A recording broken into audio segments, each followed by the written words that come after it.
The soldiers took Jesus to Golgotha, which means place of the skull. They nailed Jesus to a cross. It was about 9 o'clock in the morning when they nailed him to the cross. On it was a sign that told why he was nailed there.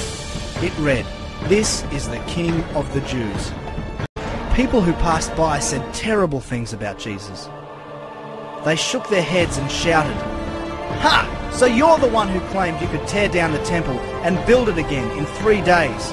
Save yourself and come down from the cross." The chief priests and the teachers of the law also made fun of Jesus. They said to each other, "He saved others, but he can't save himself. If he is the Messiah, the King of Israel, let him come down from the cross, then we will see and believe."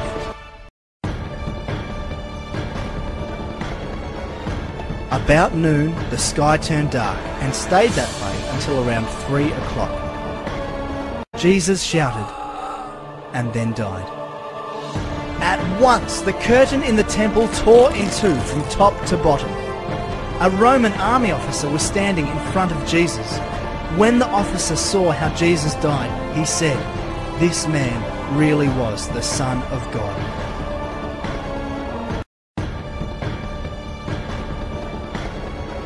After the Sabbath, Mary Magdalene, Salome, and Mary, the mother of James, bought some spices to put on Jesus' body.